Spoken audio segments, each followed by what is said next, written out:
Bismillahirrahmanirrahim. Assalamu alaikum students and welcome to the Database Management Systems Labs series. तो आज का जो हमारा एजेंडा है वो ये है कि लैब क्विज जो आपके अटेंडेंस क्विज है उसमें 5 और 6 कंफर्म होंगे, लेकिन 7 भी हो सकता है। उसके लिए भी आप इसी वीडियो को रेफर कर सकते हैं। और अगर आपका ग्रेडेड क्विज नंबर 4 है तो यही वीडियो पूरा सिलेबस जो है वो कवर कर रही है। ठीक है, आप ये वीडियो क्यों देखना चाहेंगे या हम एम्फेसाइज क्यों कर रहे हैं, उसकी रीजन ये है कि हम कह रहे हैं कि हम आपको 40 क्वेश्चन जो है जो कि हमने बहुत केयरफुली डिफरेंट सोर्सेज से कलेक्ट किए हैं, हम आपको एक ही वीडियो में वो सारे क्वेश्चन जो है वो हल करके दिखा रहे हैं, बता रहे हैं। और हम न सिर्फ आंसर आपको रिवील कर रहे हैं बल्कि आपको कॉन्सेप्ट समझा रहे हैं। और तीसरी चीज ये है कि आपको ढेरों वीडियो देखने की जरूरत नहीं पड़ेगी, बल्कि एक वीडियो को देखने के बाद आपका लैब क्विज नंबर 5 हो, 6 हो या ग्रेडेड क्विज नंबर 4 हो, आप आसानी के साथ 100% इंशाल्लाह अटेम्प्ट कर सकेंगे। और लास्टली ये कि मेरी कोशिश होती है कि आपको एक स्ट्रक्चर्ड वे में चीजें दी जाएं, पूरी प्लेलिस्ट अवेलेबल आपके साथ। कहीं कोई कॉन्सेप्ट जो है वो आपको क्लियर नहीं हो रहा या कंफ्यूजन है, क्विकली उस पर्टिकुलर लैब में जाइए, उन कॉन्सेप्ट्स को देखिए, तो आप खुद महसूस करेंगे कि अगर आप सारी प्लेलिस्ट को फॉलो कर रहे हैं तो सारी असेसमेंट्स और कल को आने वाला जो फाइनल एग्जाम है इंशाल्लाह आप बड़े पुरअतमाद तरीके से ना सिर्फ अटेम्प्ट कर सकेंगे बल्कि मुझे उम्मीद है इंशाल्लाह एक बहुत अच्छा स्कोर जो कि 90% प्लस है वो आप एंटीसिपेट भी कर सकेंगे। Right, so if you are ready, I am well prepared, let's quickly get started then. Question number 1. Dash type of join only those rows from two tables or join that have same values in the same attributes. हमने joins पढ़े हुए हैं और हमें पता है कि दो tables में जब अगर attributes हमारे common हो, यानी कॉलम्स जो है वो कॉमन हो और कुछ डेटा वैल्यूज वो भी कॉमन हो, तो ऐसा कौन सा जॉइन है जो ये कॉमन डेटा लेके आता है? तो हमने डिस्कस किया था डिटेल में, इनर जॉइन होता है। तो यहां से हमारी डी ऑप्शन करेक्ट है। Question number 2, which of the following statement is correct about index? Index की बुनियादी जो डेफिनेशन है उसको आपने ज़हन में रखना है। तो स्टेटमेंट देखते हैं। इंडेक्सेस आर स्पेशल स्ट्रक्चर्स और data structures that the database search engine can use to speed up data retrieval. बिल्कुल ठीक बात लिखी हुई है। आपको याद होगा कि हमने ये कहा था कि इंडेक्सेस क्या है? स्पेशल किस्म के डेटा स्ट्रक्चर्स होते हैं जो कि टेबल के साथ और उनके एट्रीब्यूट्स के साथ अटैच हो जाते हैं या किए जाते हैं ताकि जो हमारा डेटा रिट्रीवल है वो बहुत स्विफ्ट हो जाए, स्पीडी हो जाए और हमें डेटा बहुत जल्दी मिला करे। So A option is correct from here. Third है, which of the following is not an implementation approach of index in SQL? थोड़ा एडवांस लेवल का कॉन्सेप्ट है कि जो हम इंडेक्स लगाते हैं इसके अंडरलाइन जो है वो कौन कौन सा डेटा स्ट्रक्चर जो है वो यूज होता है। तो आमतौर पे बी प्लस जो है वो ट्रीज यूज होते हैं। इसके अलावा हमारे पास इन्वर्टेड फाइल्स या इन्वर्जन यूज होती हैं और इसके अलावा लिंक लिस्ट जो है ये यूज होती हैं। अलबत्ता इरेज जो है वो यूज नहीं की जाती। लिंक लिस्ट से आप बहुत फेमिलियर हैं, आपने डेटा स्ट्रक्चर में डिटेल से देखा होगा। क्विकली ये देखिएगा, इस तरह हमारी होती हैं बी प्लस ट्री। फर्क सिर्फ इतना है कि इनमें एक चाइल्ड के 2 से ज्यादा नोड भी हो सकते हैं और इसके अलावा नोड्स के अंदर कैसे वैल्यू स्टोर हुई है वो आप देख सकते हैं। और जो दूसरी हमारे पास ऑप्शन होती है इन्वर्टेड फाइल्स की, वो आप देख सकते हैं। क्वेश्चन नंबर 4, एक टेबल हमें यहाँ पे गिवन है और कहा गया है कि इस टेबल के ऊपर यूनिक इंडेक्स अप्लाई किया गया और ये यूनिक इंडेक्स कहाँ अप्लाई हुआ होगा? एम्प्लॉय आईडी के इस कॉलम के ऊपर। एक स्टेटमेंट एग्जीक्यूट की गई है, ये इन सेट इनटू की। इस स्टेटमेंट को जरा ज़हन में रखिएगा और इसमें जो वैल्यूज आ रही हैं वो ये 3 वैल्यूज आ रही हैं। जाहिर बात है हमारे पास 3 एट्रीब्यूट्स हैं। आईडी जो यकीनन यहाँ आ जाएगी, नेम यहाँ पे आ जाएगा और डिपार्टमेंट यहाँ पे आ जाएगा। लेकिन एक प्रॉब्लम यहाँ पे है, आपने मुझसे पहले आइडेंटिफाई कर ली होगी और अगर कर लिया तो जबरदस्त, बहुत अच्छी बात है। वो ये है कि एम्प्लॉय आईडी के ऊपर यूनिक इंडेक्स लगा हुआ है, तो ऑलरेडी एक आईडी पड़ी हुई है 1002। तो ये ऑप्शन हमें ढूंढनी है कि ये कहां पे है। बी ऑप्शन देखिएगा, the database throws an error. वो बताएगा आपको कि डुप्लीकेट एम्प्लॉय आईडी आप डाल रहे हैं, 1002 ऑलरेडी एग्जिस्ट कर रहा है। ठीक है, तो ऐसा आप नहीं कर सकते।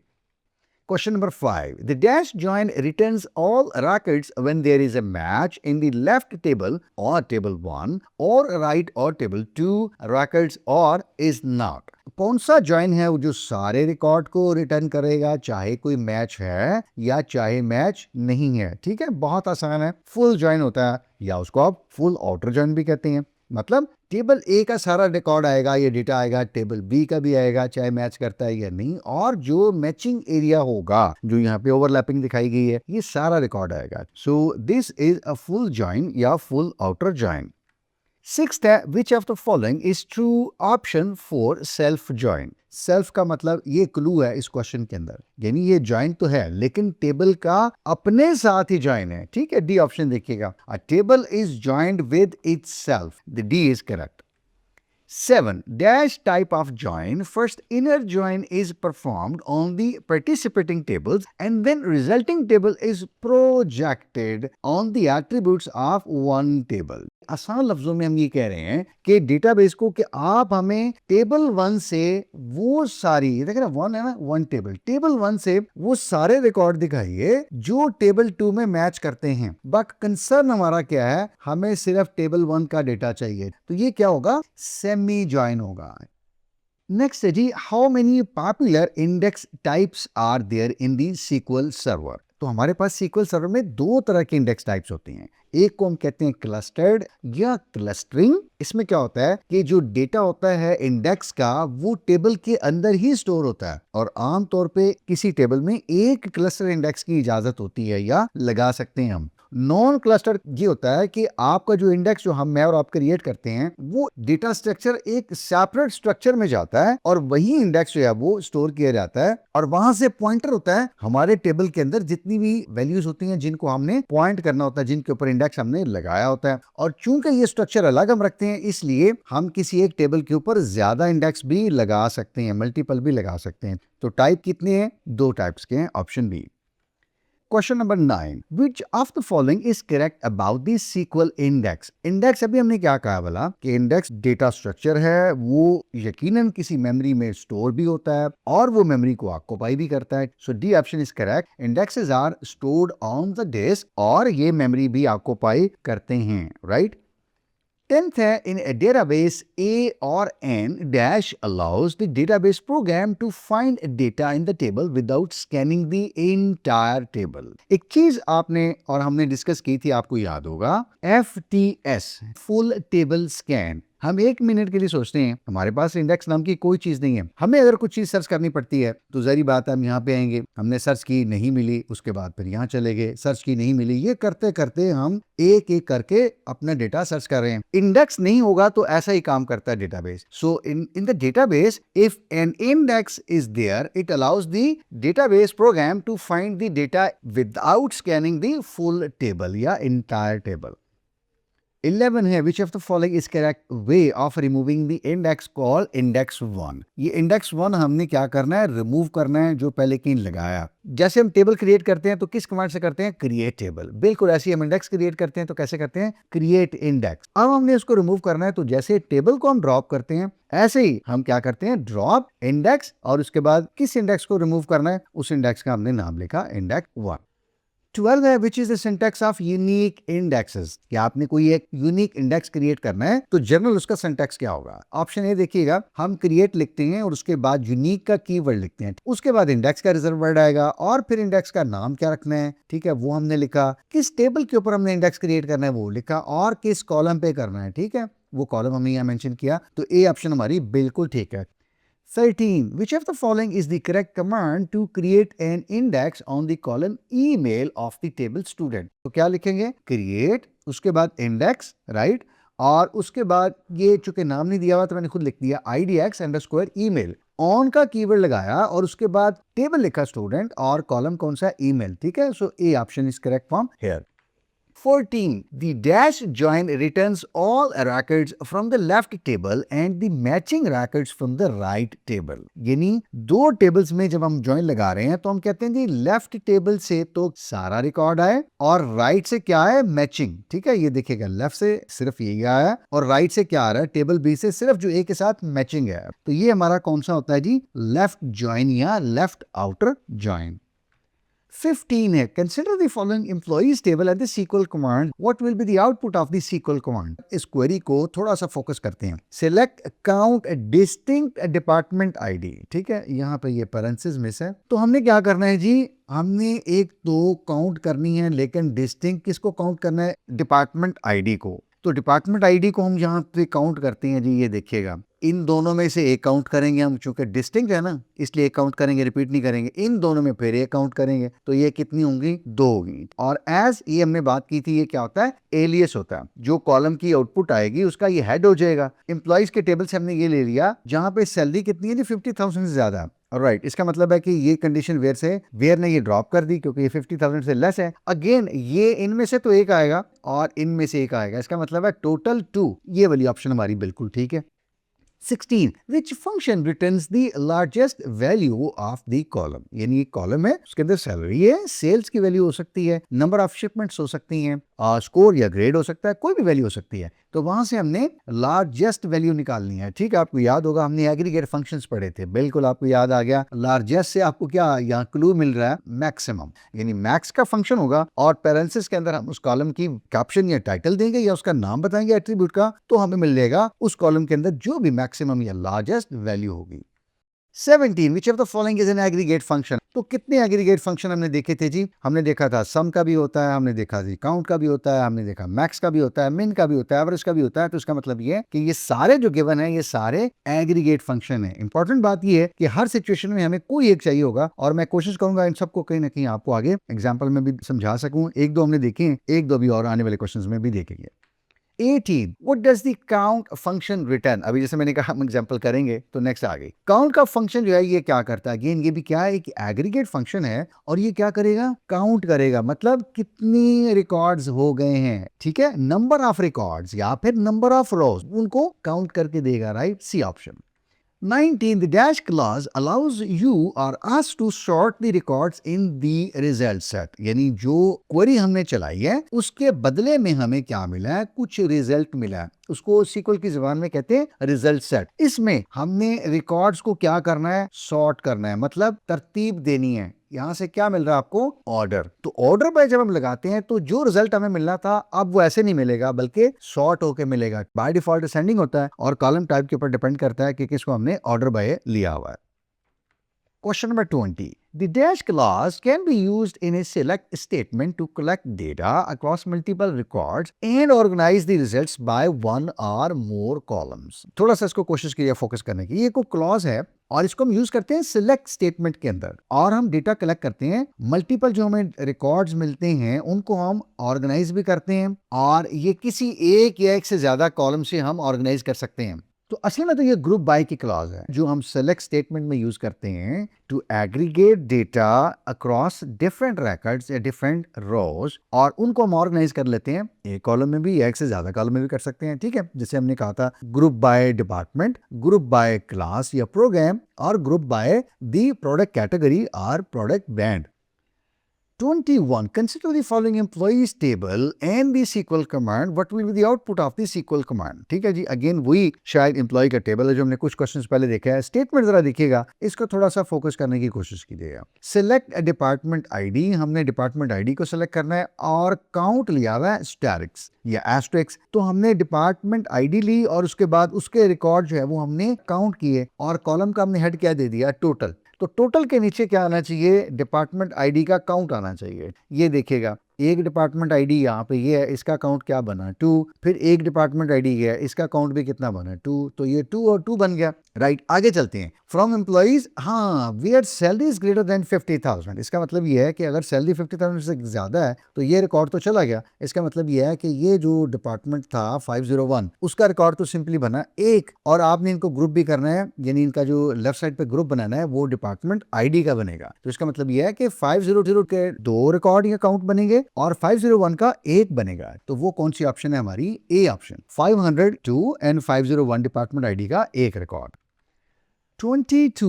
The dash clause is used in combination with the group by clause. यानी कोई एक क्लॉज है जो ग्रुप बाय के साथ यूज होती है। यहां से थोड़ी सी आपको फीलिंग आनी शुरू हो गई है, होनी चाहिए। It can be used in a select statement. ये थोड़ा सा कंफर्म नहीं हो गया? To filter the records that group by returns. ठीक है, जो रिकॉर्ड ग्रुप बाय रिटर्न करता है उनको मजीद ये क्या करता है? फिल्टर करता है। ये सारा आंसर इसके अंदर पड़ा हुआ है। हमने बहुत डिटेल में एक इलस्ट्रेशन के साथ मैंने आपको समझाया था लैब में कि वेयर क्लास जो है वो ग्रुप होने से पहले डेटा फिल्टर करता है और ग्रुप करने के बाद डेटा कौन फिल्टर करता है? हमारी हैविंग क्लॉज। तो ये डी ऑप्शन है।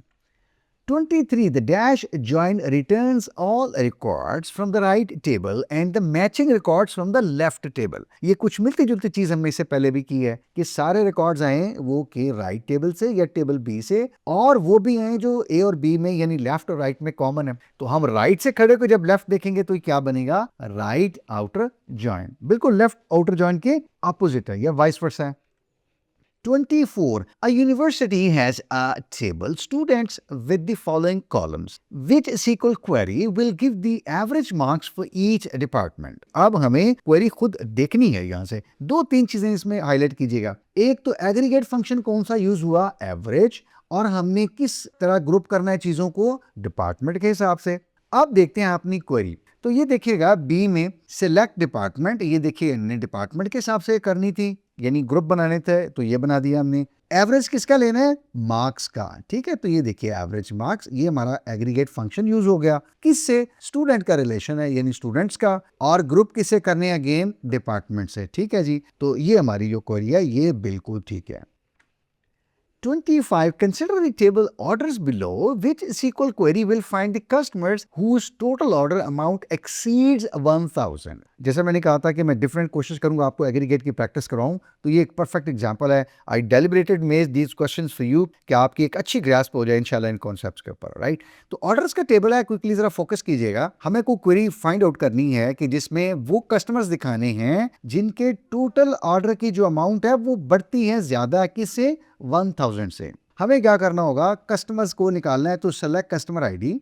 अब चूंकि हमने कहा कि टोटल अमाउंट, तो ये टोटल जो है ना इसका मतलब यह है कि हमें जो वो परचेज करते हैं उनको ऐड करना पड़ेगा। ये देखिएगा जो उनकी परचेजिंग है अमाउंट में पड़ी हुई है, तो हम कह रहे हैं कि सम कर लो हर कस्टमर्स की अमाउंट को ऑर्डर के टेबल के अंदर से और ग्रुप कर दो कस्टमर आईडी की बुनियाद पे, और वो लाओ जो कि है 1000 से ज्यादा है, 1000 से ज्यादा है। हैविंग जो अमाउंट आपने निकाली है उनकी वो किससे ज्यादा होनी चाहिए? 1000 से ज्यादा होनी चाहिए। तो दो तीन चीजें यहाँ पे मैंने कोशिश की है कि सेलेक्ट की क्वेरी को थोड़ा एक्सटेंसिव करके आपको बताऊं एक एग्जाम्पल को कैसे आपने अप्रोच करना है। क्वेरी लिखनी है या लिखी हुई क्वेरी को थोड़ा सा परसीव करके उसकी आउटपुट बतानी है।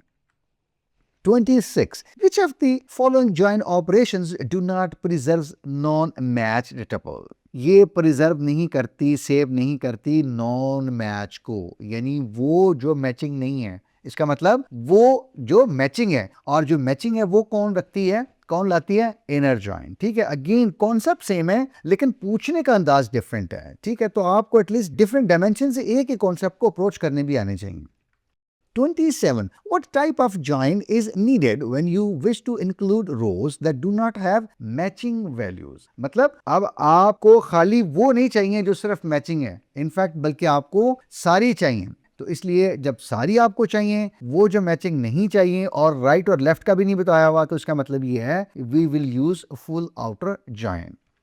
28. How many tables may be included with a join? यानी कितने टेबल्स को हम यूज कर सकते हैं किसी जॉइन के अंदर। चाहे हम लेफ्ट राइट या फुल या इनर कोई भी जॉइन यूज करें, तो कितने टेबल्स हम यूज कर सकते हैं? एक दो तीन नहीं, हम मल्टीपल टेबल यूज कर सकते हैं। यानी ऐसा हो सकता है कि एक ही क्वेरी के अंदर हम 3 या 4 टेबल यूज करें, सीक्वल इसको अलाउ करता है। 29. What is the purpose of the index in a SQL server? तो हमने पहले कुछ क्वेश्चंस में थोड़ा सा ये देखा है, हमारा पर्पस क्या होता है कि हम क्वेरी की जो परफॉर्मेंस है उसको एनहेंस करना चाहते हैं। हम हर एक रिकॉर्ड के साथ कोई एक डेटा स्ट्रक्चर लगाना चाहते हैं जो कि ये काम करेगा या जिसकी वजह से ये काम हो सकेगा। और हमारी जो सर्चेज हैं, यानी कोई भी जो हम सिलेक्ट क्वेरी लिखते हैं जिसकी वजह से हमें डेटाबेस में जाके कोई प्रोडक्ट सर्च करनी पड़ती है, कोई कस्टमर सर्च करना पड़ता है, कोई स्टूडेंट या उसका रिजल्ट सर्च करना पड़ता है, ये सारी चीजें बहुत एफिशिएंट, बहुत स्विफ्ट और बहुत रैपिड हो जाती हैं। So we can say all of the given options, ये पर्पसेस हैं किसके? SQL सर्वर में इंडेक्स क्रिएट करने के। Question number 30. Do the SQL indexes take a memory space on the hard drive? यानी जो SQL के हम या SQL के अंदर इंडेक्स जो हम क्रिएट करते हैं, क्या ये कोई मेमोरी स्पेस ऑक्यूपाई करते हैं? तो शायद इससे कुछ मिलती जुलती हम बात अभी करके भी आए हैं कि चूंकि ये एक डेटा स्ट्रक्चर है, चूंकि इसने बाकी डेटा जो हमारा है टेबल के अंदर पड़ा हुआ उन वैल्यूज को पॉइंट करना है, तो इसलिए इसने टेबल के साथ इंडेक्स चाहे वो क्लस्टर्ड है या नॉन क्लस्टर्ड के केस में पूरा अपना एक स्ट्रक्चर अलग बनाना है। तो इसका मतलब ये है कि इसको स्पेस चाहिए, इसको हार्ड ड्राइव पे स्पेस चाहिए, Yes, the indexes are stored on a disk and they consume space or memory. 31. Group by clause is used with which of the following statements? तो ये सबसे आसान है मेरा ख्याल है. ग्रुप बाय को हम किसके साथ यूज करते हैं? ना अपडेट के साथ करते हैं, ना इंसर्ट के साथ करते हैं, ना डिलीट के साथ करते हैं, बल्कि सिलेक्ट के साथ करते हैं. Select particular column from particular tables और उसके बाद फिर हम वेयर की क्लॉज के बाद बताते हैं group by department, group by city और ग्रुप बाय प्रोविंस और group by particular attribute. 32. Consider the following tables of sales which SQL query will return the total quantity sold for all products. ठीक है, again आप में से कुछ लोग कह रहे हैं कि यहाँ पे सम एग्रीगेट फंक्शन यूज होगा. बिल्कुल ठीक कह रहे हैं आप, राइट. इसका मतलब ये है काउंट को भी आपने एलिमिनेट कर दिया, एवरेज को भी कर दिया और मैक्सिमम को भी कर दिया. Perfectly alright. No we have only one option left और यकीनन ये ठीक है, लेकिन एक दफा देखते हैं. हमने सेलेक्ट किया सम ऑफ क्वांटिटी. ठीक है, अमाउंट नहीं चाहिए बल्कि क्वांटिटी चाहिए कि किस किस प्रोडक्ट की कितनी कितनी क्वांटिटी है वो सेल होती है या सोल्ड हो चुकी है. तो select sum of quantity from sale table या sales, right. B option. 33. Which of the following provides a correct order of clauses used in the SQL? तो आप चूंकि मैंने इन सबको इकट्ठा रखा है आपको ये समझाने के लिए, बताने के लिए कि तरतीब क्या होगी, सीक्वेंस क्या होगा. ठीक है, अगेन आप एक करेक्ट और बिल्कुल सही एक्यूरेट क्वेरी लिखना स्टार्ट करें. तो किसी भी क्वेरी के अंदर इन सारी क्लासेस का जो सीक्वेंस होता है वो क्या होता है? हम लिखते हैं सेलेक्ट और उसके बाद कॉलम के नेम्स या एस्ट्रिक्स फ्रॉम टेबल का नाम और अब हमारी सबसे पहले क्या आती है? वेयर की कंडीशन. और उसके बाद हम लिखते हैं ग्रुप बाय, यानी वेयर ने रोज को फिल्टर किया, उसके बाद ग्रुप बाय ने क्या किया? जो डेटा फिल्टर था वो किसी एक एट्रीब्यूट के ऊपर उनको बकेट या बिन्स बना के या बंडल करके कंसोलिडेट करके उनके ग्रुप्स बना दिए. उसके बाद उन ग्रुप्स को भी हमने क्या कर दिया? हैविंग क्लॉज यूज करके फिल्टर कर दिया. और उसके बाद ऑर्डर बाय हमने फाइनल जो रिजल्ट है उनकी तरतीब लगा दी, उनकी एक असेंडिंग सॉर्ट भी लगा दी. So this is the correct और accurate sequence of these clauses.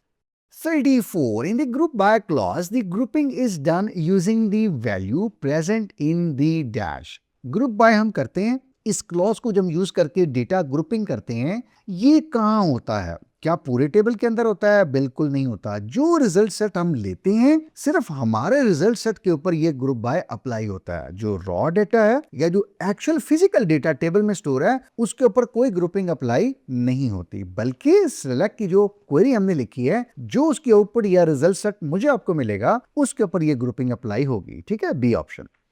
35. Which clause is used in SQL to specify a filter condition for a group? कौन सी क्लॉज है जो हम SQL की स्टेटमेंट में लिखते हैं? एक फिल्टर कंडीशन हम लगाते हैं किसके ऊपर? ग्रुप के ऊपर. तो अब इससे पहले दो दफा हम क्या आ चुके हैं. वेयर जो है वो रोज को नॉर्मल फिल्टर करता है, यानी नॉर्मल रोज को अनग्रुप्ड रोज को फिल्टर करता है, और हमारा जो ग्रुप्ड डेटा होता है उसको कौन फिल्टर करता है? Having clause. तो C option. 36. Having clause is used in combination with which of the following clauses? यानी having clause किसके साथ कॉम्बिनेशन में आएगी? अभी हमने क्या कहा है? ग्रुप बाय के साथ आएगी. यानी having क्या करती है? ग्रुप के डेटा फिल्टर करती है, और ग्रुप किसने करना है? रिकॉर्ड्स को या रोज को? ग्रुप बाय ने करना है. तो ग्रुप बाय के साथ ये एक पेयर के साथ आती है. 37. Dash value is returned by the SQL aggregate function. 1, 2, 3 multiple नल. कौन सी वैल्यू रिटर्न होती है जी? बिल्कुल आप ठीक कह रहे हैं, सिंगल. यानी आपने सम का फंक्शन लगाया तो उस कॉलम के एट्रीब्यूट के अंदर जितनी रोज थी उन सब का सम होके एक वैल्यू आ गई. जैसे इससे पहले मैंने एग्जांपल देखी है, क्वांटिटी सोल्ड का सम हमने लिया, सेल का हमने सम लिया, एवरेज लिया, काउंट लिया, मिन मैक्स लिया. तो सब केसेस में क्या आ रही है? एक ही वैल्यू रिटर्न हो रही है, सिंगल वैल्यू रिटर्न हो रही है. 38. एक टेबल को कंसिडर कीजिएगा, स्टूडेंट्स का टेबल है और उसके अंदर आप समझ लीजिए कि थाउजेंड्स रिकॉर्ड जो हैं वो पड़े हुए हैं. एक डेटाबेस एडमिनिस्ट्रेटर जो है वो एक इंडेक्स क्रिएट करता है स्टूडेंट आईडी वाले कॉलम के ऊपर. So what is the main purpose of creating the index? तो मैं चाहूंगा इसका पास करके आप जरा आंसर दीजिए कि हमने जो स्टूडेंट आईडी के ऊपर इंडेक्स लगाया है वो हम चाह रहे हैं जितनी हमारी क्वेरीज सर्च कर रही हैं डेटा वो स्पीड अप हो जाए, हमारा डेटा बहुत जल्द बहुत एफिशिएंट रिट्रीव हो. यही पर्पस होता है इंडेक्स अप्लाई करने का. ठीक है, option B. 39. A database administrator creates a unique index on the email column. ठीक है, नो फोकस कीजिएगा. It's unique index on email column. Table है जी यूजर्स का. आप में से कोई माशाल्लाह कल को जब डेटाबेस एडमिनिस्ट्रेटर बन रहे हैं तो आप क्या कर रहे हैं? एक यूनिक इंडेक्स क्रिएट कर रहे हैं ईमेल के कॉलम के ऊपर. यूजर का टेबल है. What is the main purpose of this index? अच्छा, अब यहाँ पे यूनिक जब आ गया तो इसका क्या पर्पस होगा जी? इसका मतलब ये होगा कि हम स्पीड अप तो कर रहे हैं क्वेरी के रिजल्ट्स को, बट साथ में हम ये देख रहे हैं कि जिस कॉलम में हमने ये लगाया है यूनिक इंडेक्स यानी ईमेल का कॉलम, उसमें हम कोशिश करें कि यूनिक वैल्यूज आए, कोई डुप्लीकेट ईमेल ना आए। ठीक है, यही दूसरा फायदा होता है यूनिक इंडेक्स का। और लास्ट क्वेश्चन हमारा question number 40, a database administrator wants to create a unique index on the email column of the user table. यानी यही वाला टेबल है, यही ईमेल का कॉलम है, हमने इसके ऊपर क्या करना है? यूनिक इंडेक्स क्रिएट करना है। हमें क्वेरी लिखनी है, तो क्वेरी को आइडेंटिफाई कीजिए, ये कैसे लिख सकते हैं? राइट, क्विकली आइडेंटिफाई करने की कोशिश करते हैं। हमने कहा कि हम सबसे पहले लिखेंगे क्रिएट का कीवर्ड, और चूंकि यूनिक इंडेक्स है तो यूनिक कीवर्ड या रिजर्व वर्ड आएगा। उसके बाद इंडेक्स है तो ये इंडेक्स का कीवर्ड आ गया। अब नाम हम कुछ भी दे लेते हैं, IDX_email। उसके बाद ऑन का कीवर्ड हम देते हैं, और उसके बाद बताते हैं कौन सा हमारा टेबल है और कौन सा कॉलम है। ठीक है, सो बी ऑप्शन इज करेक्ट। हमने एक यूनिक इंडेक्स को यूजर के टेबल के ऊपर ईमेल के कॉलम पे अप्लाई कर दिया या क्रिएट कर दिया है। सो ये था हमारा एक मेगा रिव्यू, जिसमें 40 क्वेश्चंस में से 20 के करीब क्वेश्चन मैंने पास्ट में से लिए हैं, क्योंकि हर जगह यही मिल रहे थे मुझे और सारे रिपीट हो रहे थे। लेकिन 20 क्वेश्चंस मैंने खुद क्रिएट करके डाले हैं, यहाँ पे ऐड किए हैं। और आपको ये क्वेश्चन मैं यकीन से कह सकता हूँ कहीं पूरे यूट्यूब में नहीं मिलेगा इंशाल्लाह। तो चलिए, अगेन मेरा मकसद क्या होता है? आप लर्न करें, एडवांस करें, ग्रो करें, प्रोग्रेस करें, और मैं आपको थोड़ा बहुत जहां इनेबल कर सकता हूं, मैं आपको चलना सिखाऊं, ना कि मैं सिर्फ आपको कॉपी पेस्ट करना सिखाऊं। मुझे आपकी फीडबैक का रहता है इंतजार, इंशाल्लाह, इस दुआ के साथ कि आपके लैब क्विज़ेस और आपके ग्रेडेड क्विज परफेक्ट हों और आप 100% उन्हें सिक्योर करें। अगली लैब तक मैं करता हूं आपके लिए कुछ क्वेश्चंस रेडी। मिलते हैं ग्रेडेड क्विज लैब 5 में। टिल देन टेक केयर, खुदा हाफिज, अस्सलाम वालेकुम।